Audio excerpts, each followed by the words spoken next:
ज्ञानेश्वर पवार हे आपल्यासोबत जोडले गेले आहेत नागपूरमधून आणि त्याचबरोबर तिथले जे उमेदवार आहेत तेही त्यांच्यासोबत असल्याची माहिती आहे। त्यांची प्रतिक्रिया आपण घेऊयात रिझल्ट येण्याच्या पूर्वी। ज्ञानेश्वर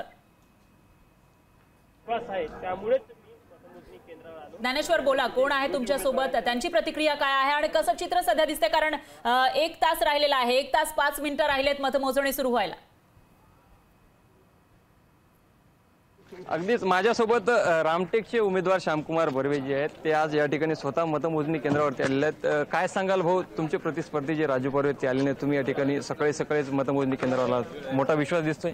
बिलकुल, आमच्या नेते माननीय राहुल गांधी यांनी आम्हाला सांगितलेलं आहे कशा प्रकारे दिशानिर्देश ज्या प्रकारे दिलेले आहे आम्हाला स्ट्रॉंग रूम ओपन पासून आम्हाला इथं राहायचं आहे आणि आम्ही विजयाबद्दल आश्वस्त आहे।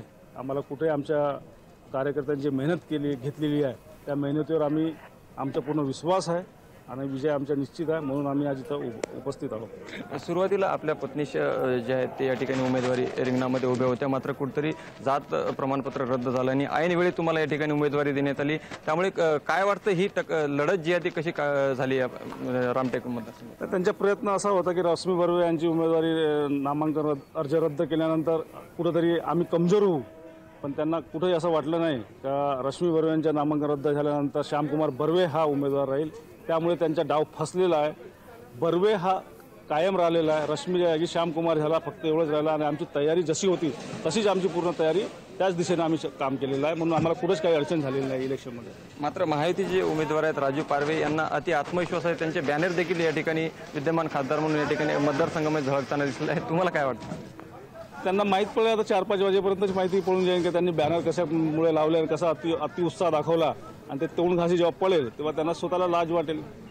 अति उत्साहीपणा हा अंगावर येतो, हे सर्वांना माहिती आहे। गद्दार गटाकडून निवडणूक लढवली आहे त्यांनी, तर त्यांचे परिणाम पूर्ण महाराष्ट्रात माहीत आहे, बाकी होत आहे कसं किती सीटा आहे त्यांच्या येत आहे, म्हणून रामटेक तर त्यांची गेलेलीच आहे, त्याच्यात काही वाद नाही आहे। मात्र भाजप असेल महायुती असेल त्यांच्याकडनं दावा केला होता, स्वतः चंद्रशेखर बावनकुळे जे आहे ते या ठिकाणी लक्ष केंद्रित करून होते राजू पारवेच्या उमेदवारीसाठी।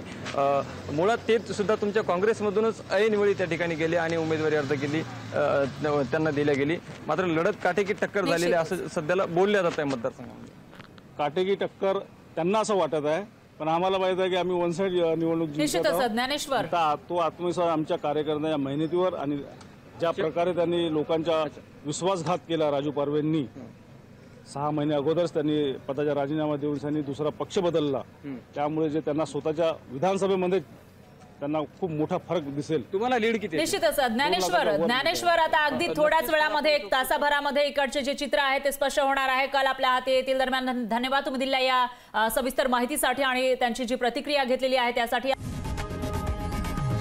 लोकशाही मराठी ऐका, पहा, जागरूक रहा।